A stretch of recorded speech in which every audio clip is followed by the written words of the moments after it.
We are continuing with our series in the letter of James, or epistle of James, and today the lesson is number 14. The title for today is Lessons on Humility. Of course, we don't need those kind of lessons, but anyway, we're going to try anyway. Estamos continuando con las lecciones del libro de Santiago, de la carta de Santiago, también conocido como la epístola de Santiago, y la lección es número 14, la que estamos haciendo el día de hoy, y el tema es lecciones sobre la humildad. Ahora, yo entiendo que no necesitamos ese tipo de lecciones para nuestras vidas, de todos modos lo vamos a hacer, y vamos a hablar sobre las lecciones sobre la humildad. Glenn nos va a ayudar con la lectura en inglés, así es que síganle a Glenn en inglés, tienen en sus boletines, tienen en la pantalla, y después que Glenn termine su lectura yo voy a leer, y me siguen por favor, todos vamos a leer al unísono, Santiago capítulo 4, versos 6 hasta el 10. Go ahead, Glenn. But he gives more grace. Therefore, he says, God resists the proud, but gives grace to the humble. Therefore, submit to God. Resist the devil, and he will flee from you. Draw near to God, and he will draw near to you.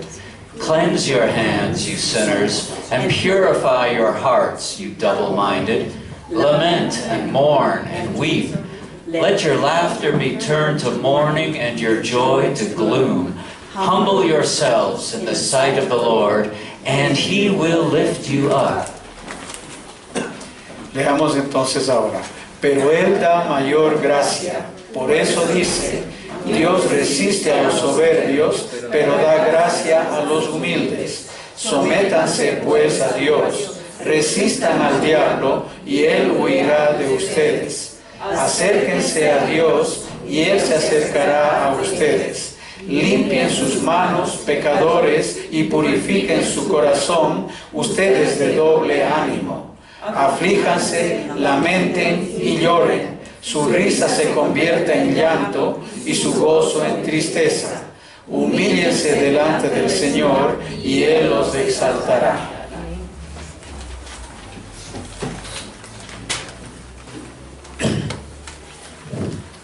Okay. This is another passage that is tough and speaks in such a direct way, in a threatening way, that we better react to what God is saying in His Word. And the title, as I had mentioned, it is Lessons on Humility. We are going to see today how we can put in practice this passage. What is the practicality of being humble?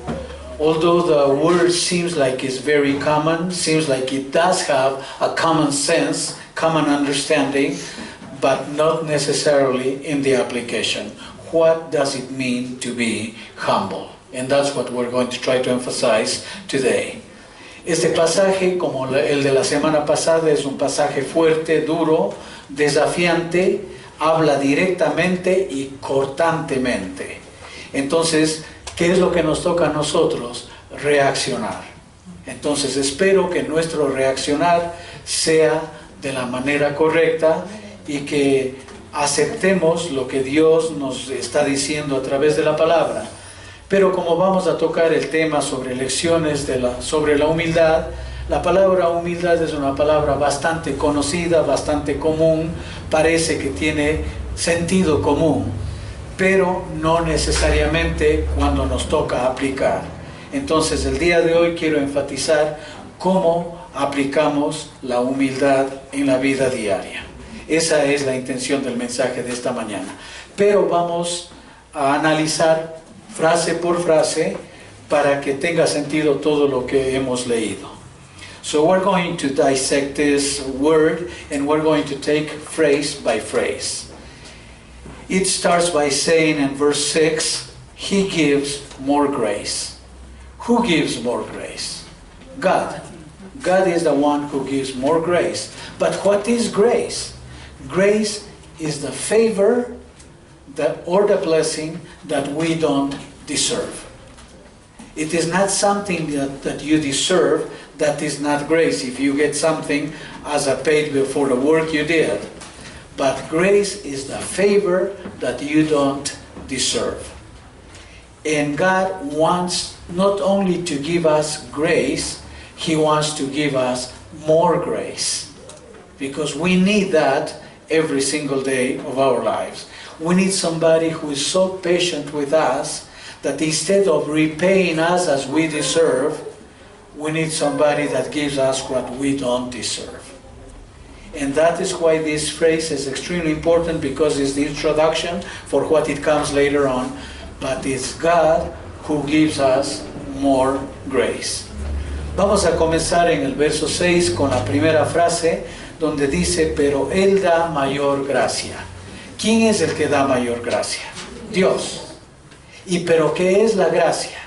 La gracia es el favor de Dios o la bendición de Dios que nosotros no merecemos. No es lo que nos hemos ganado, sino más bien es lo que no merecemos.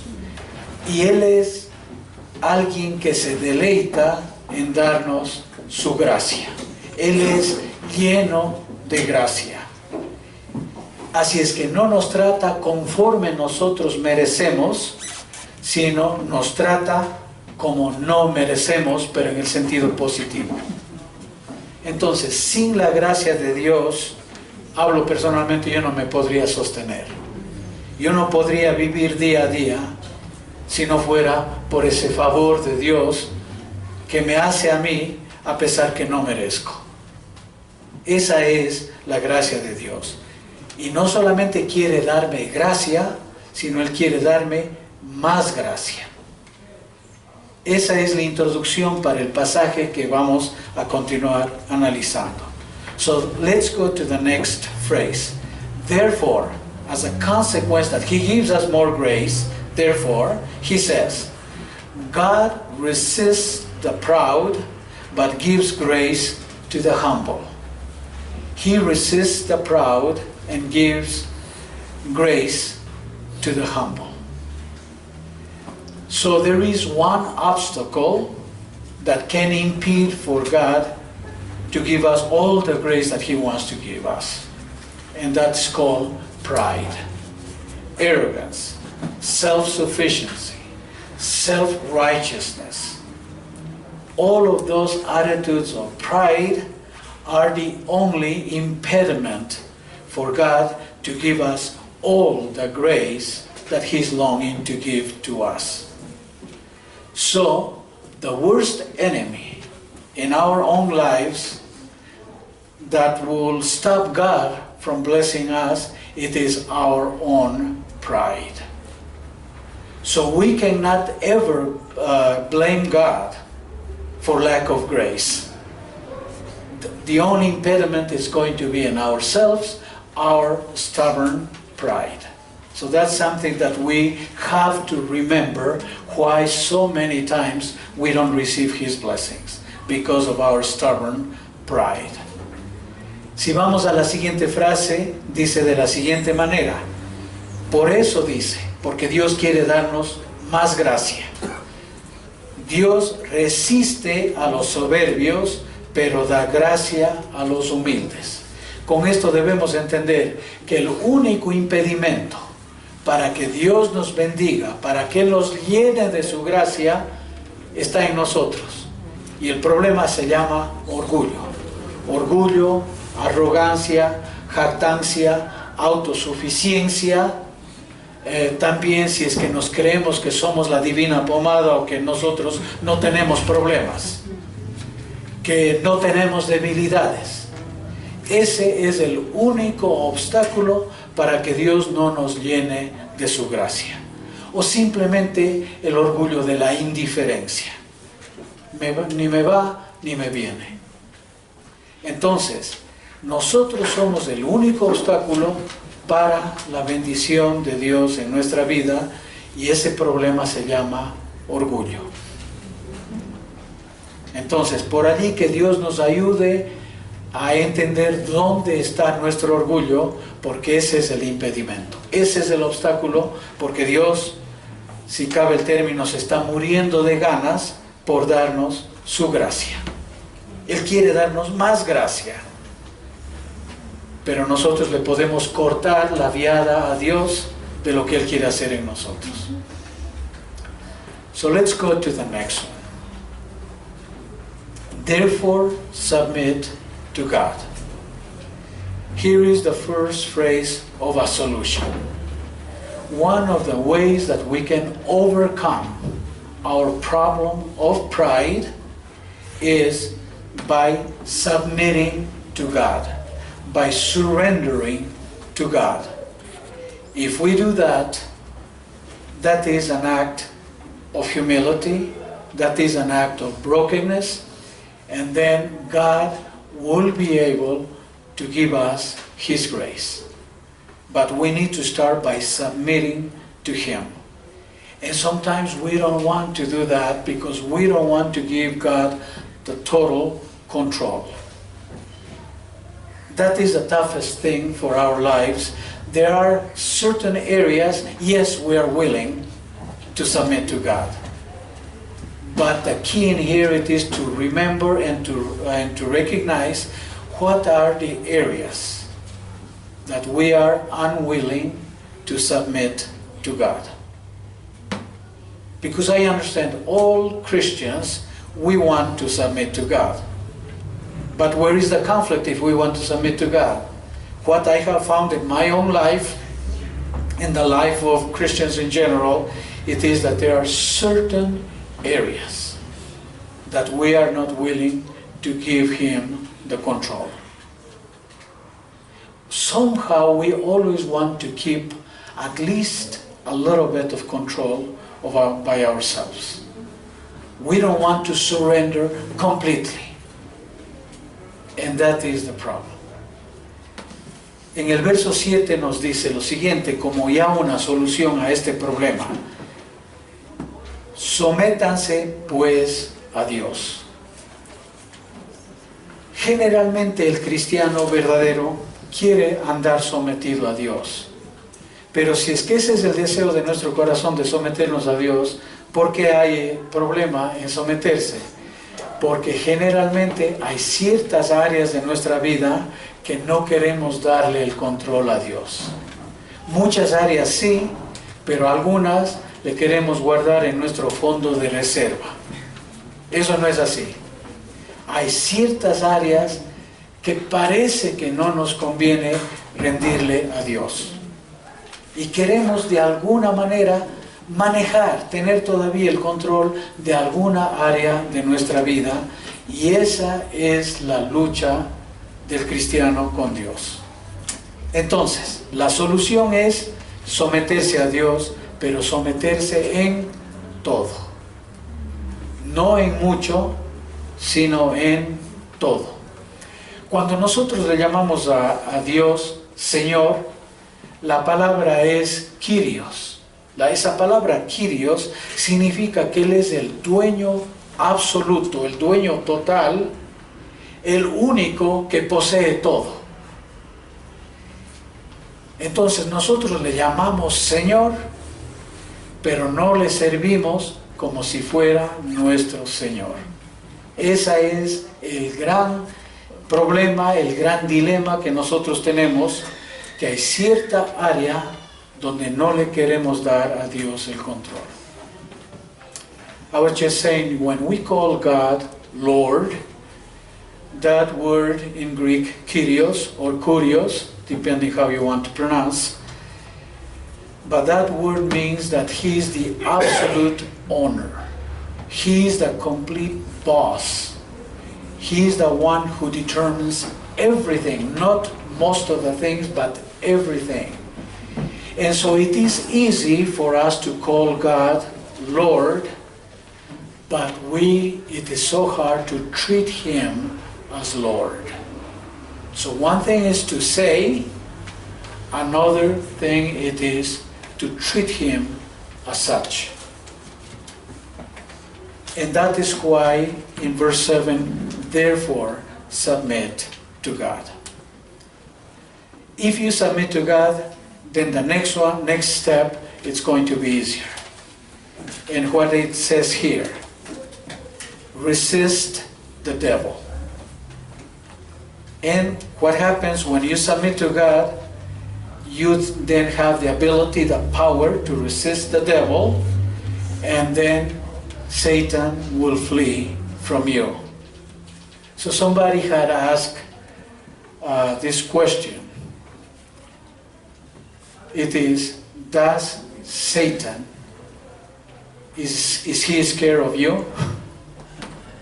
Or he thinks you are easy? Easy to get, easy to control.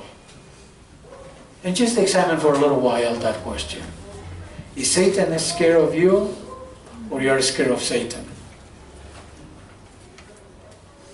And I'm afraid to say that many, many Christians, we are afraid of Satan when he is the one who should be afraid of us. Because if we submit to God, and God is in us, who is the one that's supposed to be running away? Satan. He should be fleeing from us, but because we don't surrender, we don't submit to him, it changes our emotions, and then we are the ones who are scared. Si continuamos con lo que dice en este verso 7, si es que nos sometemos a Dios, podemos hacer el siguiente paso, solamente con la primera condición. Si nos sometemos a Dios, dice, resistan al diablo y él huirá de ustedes. ¿Pueden ustedes imaginarse a Satanás huyendo de nosotros? ¿Cuándo se huye? Cuando hay miedo, ¿sí o no? Cuando hay pánico, cuando hay pavor. Allí es cuando alguien huye. Yo huyo solo cuando tengo verdadero miedo. La pregunta es, en su vida, ¿Satanás tiene miedo de usted porque usted se somete a Dios, o usted es pan comido, o es presa fácil, o ya le tiene a usted? ¿En qué lado está usted en ese sentido? Pero la persona que se somete a Dios, siendo que Dios está en nosotros y mayor es el que está en nosotros que el que está en el mundo, entonces, ¿cómo debería sentirse Satanás con nosotros? Con miedo. Debería tener miedo. Pero ¿y por qué no sucede eso? Porque no nos estamos sometiendo a Dios. Entonces, me acuerdo cuando una chica estaba de candidata para Miss Estados Unidos, y ella dijo la frase, Dios y yo somos mayoría. Así debería ser para nosotros. I was just remembering when, some years ago, when I was still young, there was a competition for Miss USA. And there was the representative from Texas. She was a beautiful lady, but she said this phrase in that context. And she said, between God and me, we are a majority. What a courage from this young lady to say that. God and me are a majority. I wish today that's what we would feel. That God and me, we are majority. Because greater is He who is in us than the one that is in the world. Isn't it? So, therefore, submit to God, resist the devil, and he will flee from you. Let's go to verse 8. Draw near to God, and He will draw near to you. It's interesting. He's expecting us to take the initiative. Draw near to God, and then how is He going to respond? He's going to draw near to us. How many times a Christian experiences the distance from God? That God is not too close. Why is that happening? Because we are not drawing near to Him. Because He never refuses. When we come near to Him, He will draw near to us. And in fact, in Psalms it says to the broken heart and contrite heart, you will never, never despise us, O God. So if we draw near to God, He will be so close to us. And the question of the Apostle Paul, if God is for us, who could be against us? If God is for us, who can be against us? So draw near to God, and He will draw near to us. But we need to take the initiative on this. En el verso 8 dice lo siguiente: acérquense a Dios y Él se acercará a ustedes. Está pidiendo que nosotros tomemos la iniciativa aquí. Busquemos, acerquémonos a Dios, porque Dios jamás rechaza a la persona que se acerca a Él. En efecto, en el libro de los Salmos dice: al corazón contrito y humillado no despreciarás tú, oh Dios, jamás, jamás. Entonces, Dios quiere estar con nosotros. Y si Dios está con nosotros, la pregunta que hace el apóstol dice: ¿quién contra nosotros? ¿Quién? ¿Quién podrá pararse contra nosotros si Dios está por nosotros? Pero ¿cuál es la clave? Acerquémonos a Dios y Él se acercará a nosotros. So, following on that one, now there is an admonition. In fact, it is an order. Cleanse your hands, you sinners. Of course, that includes me first. I am on first page right there. Clean your hands, you sinners. If there is anything that we recognize in our lives that is not pure, that is not clean before God, something that is not right before God, let's stop right now. Let's ask for forgiveness. That's the way we wash our hands. That's the way we clean our hands before God, by accepting our responsibility on our sins and asking for forgiveness and repenting from our sins. So God is asking us sinners to clean up our hands. La siguiente frase dice: limpien sus manos, pecadores. ¿Quiénes son los pecadores? Nosotros, los que le fallamos. Limpien sus manos, pecadores. ¿Cómo limpiamos nuestras manos de la bajeza, de la suciedad del pecado? Primero, reconociendo que las manos están sucias, ¿sí o no? Yo no me lavo las manos si creo que mis manos están limpias. Solo me lavo cuando creo que están sucias. Entonces tengo que reconocer que algo está mal dentro de mí. Luego confesar eso y arrepentirme. Y es la manera más fácil de lavarse las manos. Limpien sus manos, pecadores. Entonces, no es una orden que sea difícil de cumplir. ¿O ustedes piensan que está difícil de cumplir eso? No, es solamente cuestión de obediencia. And the next one, to that one, it says, and purify your hearts, you double-minded. Who is a double-minded? Is the person that is not wholly consecrated to God. That thinks that Christianity can be 50-50. 50% for God and 50% for myself. Or even pleasing the world. Because, anyway, we have to be open-minded. We need to be modern. We need to fit in society. So why not be mediocre? If I don't do too much evil, where is the problem? And that is the problem with God. Or we are with Him or we are against Him. That is the reason. And we talked about God's jealousy last week. He desires us completely. That is the reason why if we have a double mind, we're not totally into the life of God, then we are mediocres. Then we are double-minded. And that is not acceptable for God. And let me repeat a phrase that I heard once. Some Christians think that God expects too much of us or wants too much of us. God doesn't want too much of us. He wants all of us. That is the difference.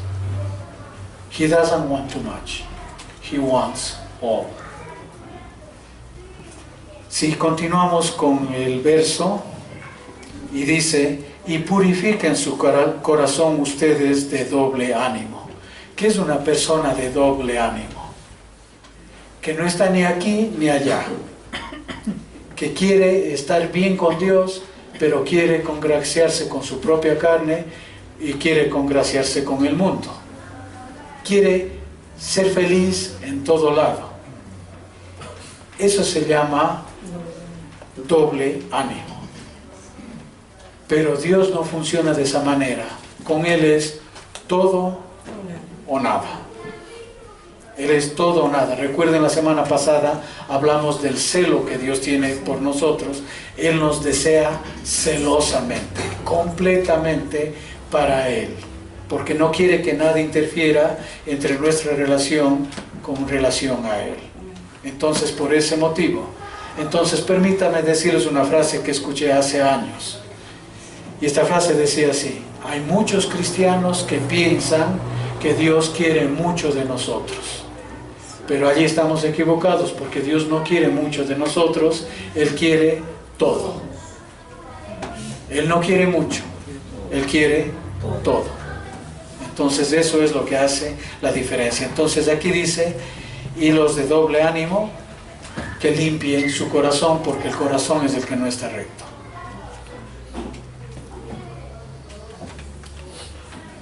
So verse 9, it is inviting those with filthy hands and with double-mindedness, which means the heart is not pure. And look what it's saying on verse 9. What is that we need to do now? Lament and mourn and weep. If there are three words that are kind of synonymous, what is God trying to say with that? Giving us such an emphasis, such an emphasis. Just think for a little while on those three words. Lament.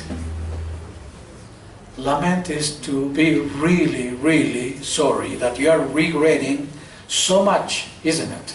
That you regret so much. Lament. And mourn. Mourn is a crying, but when you lose somebody, in this case, mourn for yourself that have been losing your way. And weep. Cry uncontrollably. So that is the kind of reaction that we should be having when we realize that our hearts are not pure and our hands are not clean. Si vamos al verso 9, miren lo que dice allí. Aflíjanse, lamenten y lloren. Tres palabras. Aflíjanse, lamenten y lloren. Cuando estas tres palabras son sinónimas, tienen más o menos el mismo sentido, eso significa el énfasis que se está dando a qué actitud nosotros debemos tener. Entonces, si nuestras manos no están limpias, y si nuestro corazón no es puro, ¿qué está diciendo? ¿Qué debemos hacer? Afligirnos, lamentar y llorar. Afligirse, lamentar y llorar. Como cuando alguien ha muerto, como cuando hemos perdido a alguien, ese tipo de lamento. Ese tipo de lamento. Entonces, lo que Dios está queriendo es tocarnos a través de su Espíritu Santo para que nos sintamos tan mal de la manera mediocre que hemos estado viviendo y que nos arrepintamos de todo corazón, lamentando que hemos hecho una burla de nuestro propio camino. ¿Sí o no? And then continues. Let your laughter be turned to mourning, and your joy to gloom.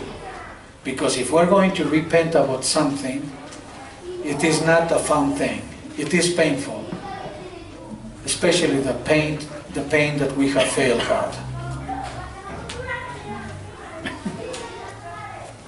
Continuando en el verso 9 dice, su risa se convierta en llanto y su gozo en tristeza.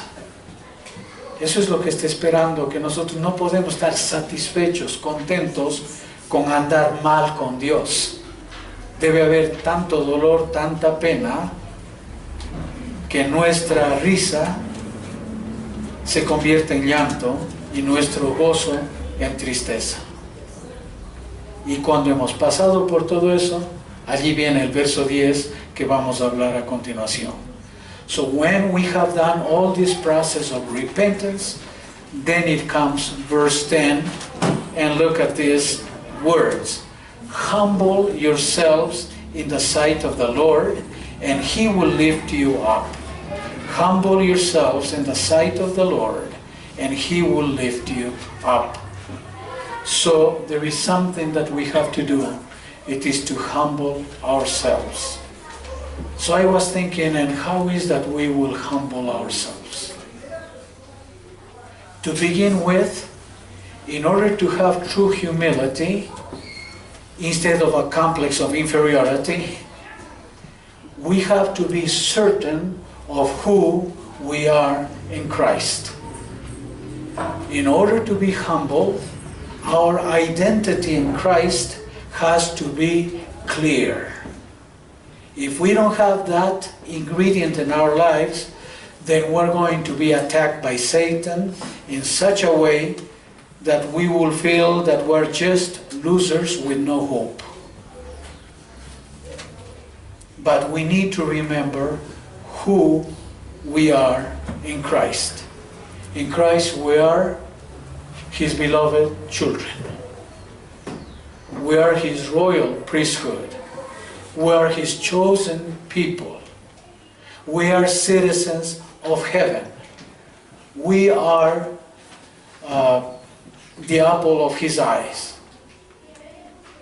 We are so many things in Him. So in order to humble ourselves, first of all, we need to know what our identity is. For that reason, it is what I'm going to emphasize now on this verse 10. If we're going to humble ourselves, first of all, let's recognize who we are in Christ. Si pasamos al verso 10, dice, humíllense delante del Señor y Él los exaltará. Para poder humillarse, he descubierto lo siguiente, que nosotros primero para humillarnos tenemos que estar seguros de qué es nuestra identidad, quiénes somos para Dios. Solamente cuando tenemos ese concepto claro en nuestra mente, quiénes somos para Dios, nuestra humillación va a ser saludable, edificante, liberadora. De caso contrario nos vamos a llenar de culpabilidad, de vergüenza, y como no estamos reconociendo quiénes somos en Cristo, Satanás va a utilizar eso para destruirnos, decir ustedes no valen para nada, ustedes solamente son un montón de fracasados. ¿Sí me entiende?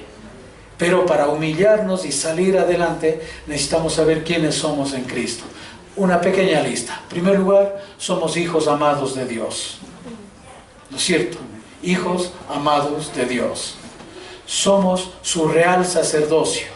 Somos una nación santa, pueblo adquirido por Dios. Somos luz del mundo, somos sal de la tierra, somos la niña de sus ojos, somos su especial tesoro. ¿Se dan cuenta?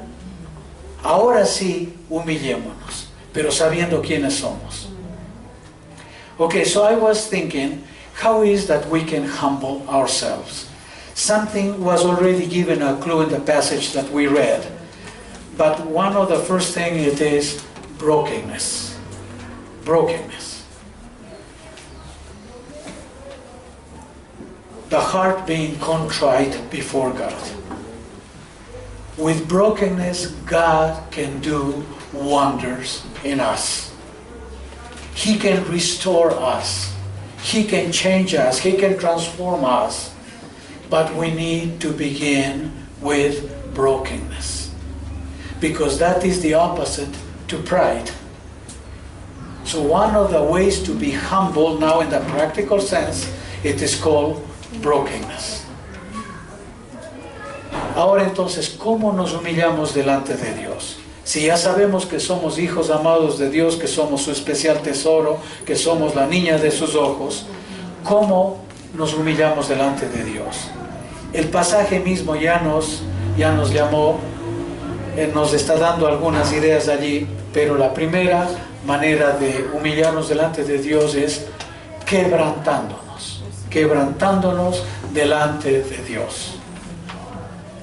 Teniendo un corazón contrito y humillado.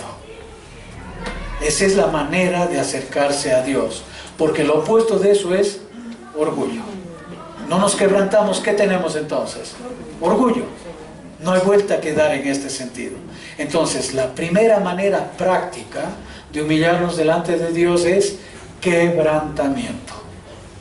Let's go to the next one. The next one, it is submission or surrender.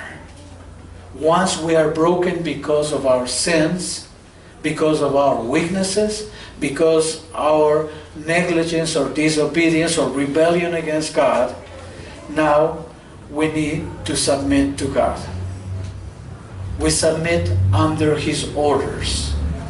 We put Him over us. Submission is the other action in humility. When he's saying here, humble yourselves in the sight of the Lord, then comes first brokenness, and then in second place it comes submission, surrendering to Him. El segundo ingrediente para humillarnos delante de Dios es lo que ya leímos. Nos sometemos a Dios o nos rendimos ante Dios. Primero, ese quebrantamiento por nuestro pecado, por nuestras faltas, por nuestra rebeldía, por nuestra carnalidad, etc. ¿Sí me entiende? Primero, quebrantamiento. Segundo, viene la sumisión. Nos rendimos, nos ponemos bajo la autoridad de Dios. Then after that one, we have at least four more things that has to do in relationship with others. Because our relationship with God is in reflection of how we relate with one another. At home, in the church, at work, everywhere where we are. So these are the words that I would like to emphasize. First of all, we start with a willingness to be a servant to the rest. So this attitude of service, that is one way to be humble. If you are ready to serve, starting at home, that is the best way to show your humility. And it is the most practical. Of course, you may shock some people, especially at home, but that's where you can start, by service. Las otras maneras de cómo nosotros nos podemos humillar es en relación a los demás, porque la manera como nos relacionamos con Dios se refleja en cómo nos relacionamos con los demás. Entonces tengo 4 palabras para describir humildad en acción en relación a los demás. La primera de ellas es servicio.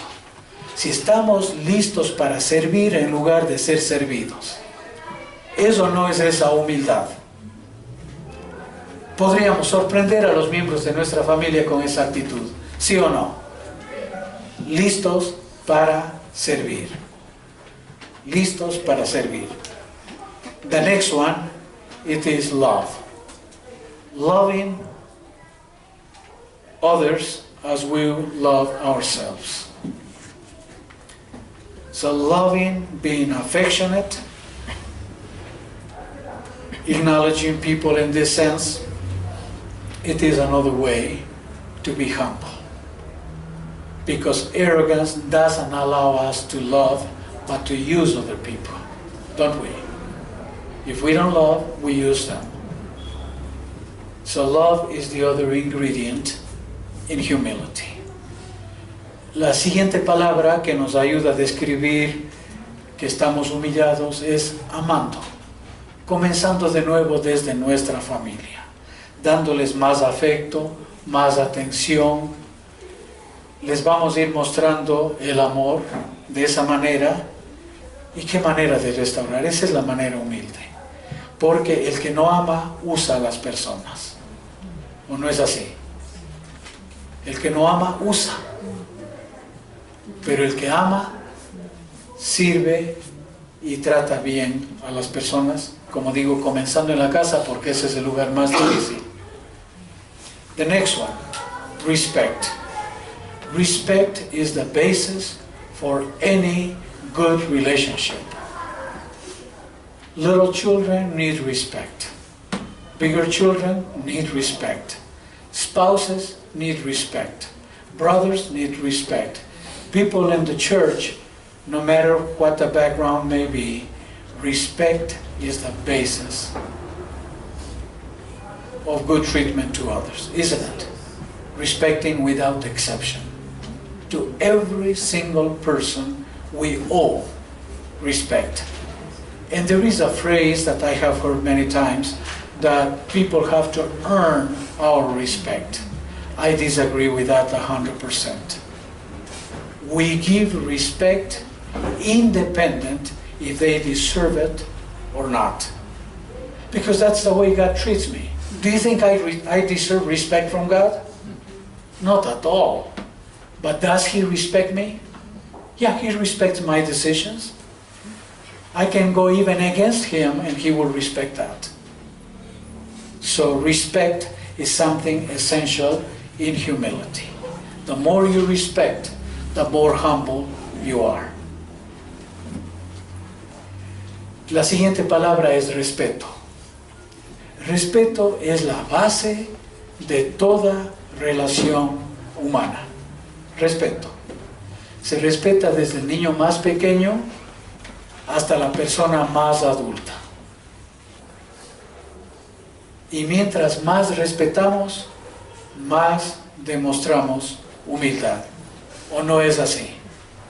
Mientras más respetamos, estamos demostrando mayor humildad. Así es que humildad no es un misterio tan grande.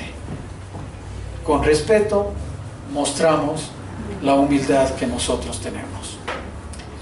And the last one in my list, it is acceptance. What do we mean by acceptance? We accept people where they are, not where we wish they would be, but we accept people where they are. And that means we accept somebody with their virtues, but also with their defects. If we don't learn to accept people where they are, then that complicates any relationship. Sometimes we expect people to change first, and then I will accept them. But in this case, God accepts us where we are, and that's where God begins His work with us. So because of that, we need to follow God's example. La última palabra es aceptación. Si ustedes se dan cuenta, Dios nos acepta tales y cuales somos, con todos nuestros defectos y con todas nuestras virtudes. Allí es donde Dios comienza el cambio en nosotros, ¿sí o no?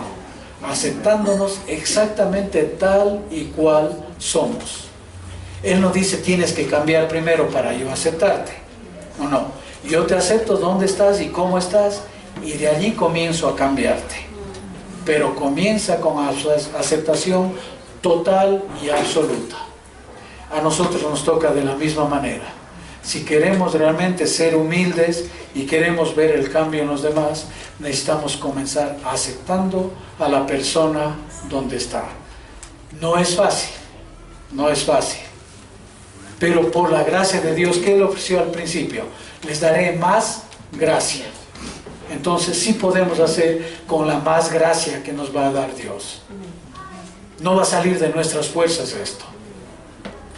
Pero Dios nos va a dar más gracia para poder hacer eso. ¿Sí me entiende? Okay, so in acceptance, since that is not an easy thing to do, to accept everybody where they are, because there are so many things that are so annoying, isn't it?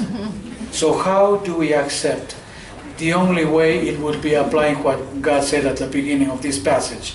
He gives us more grace. We need His grace to be able to do that. Otherwise, naturally, we are not fit for that. I will accept only what I like, isn't it?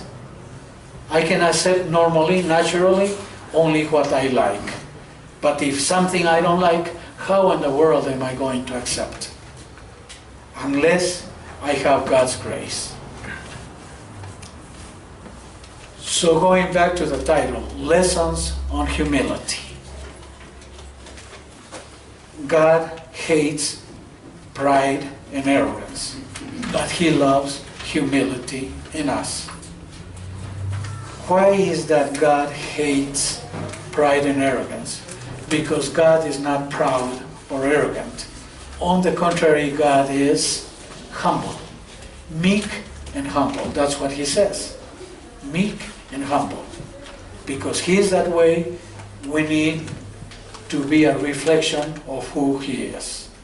And that's why He's calling us with this passage from James to be humble people. And all of us, we will need to learn to be more humble. But I think God has given us in these instructions how we can become the kind of people He's expecting of us, isn't it? Entonces, Dios nos da este mandamiento de ser humildes porque Él odia el orgullo, la arrogancia, la jactancia. Entonces Él está esperando que sus hijos reflejen lo que Dios es. Y por esa razón Dios nos trae esta enseñanza de Santiago para que cambiemos nuestras actitudes, y creo que sí podemos hacer esto con lo que hemos hablado esta mañana, ¿no es cierto? Entonces vamos a orar para que Dios nos ayude, comenzando en esta semana, a poner en práctica estas lecciones sobre la humildad. So we're going to ask God this morning to help us, especially starting this week, that He will help us, reminding us, giving us clarity and understanding on what He expects of us. So I would like for you just to take a time alone with God to deal with this issue of humility. If you have to confess something, this is your chance. If you need to repent about something, you can do that too today. And then when I consider that you have talked to God enough, I will finish with a small word of prayer. Let's do that. Vamos a orar este momento en silencio. Dear Heavenly Father, as I am exposed by your word, I realize with embarrassment how many things I need to change. But Father, you want to transform me, you want to add grace into my life. So help me to become what you want of me. I surrender my life to you, dear God. And I want to submit to your commands. Help me this week to display that kind of humility that will bring honor to your name. Help me, dear God, because of your grace. Querido Dios, al ser expuesto por tu palabra, me doy cuenta con vergüenza de cuántas áreas tú necesitas transformar en mi vida. Señor, yo te ruego que me ayudes, que quites todo tipo de orgullo de mi vida. Y yo quiero rendirme a ti para que tú puedas hacer tu obra.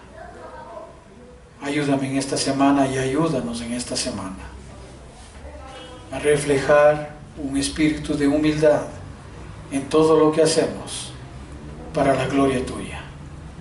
Bendícenos, Señor, te rogamos, y danos esa fuerza a través de tu Espíritu Santo. En el nombre de Cristo Jesús pedimos. Amén.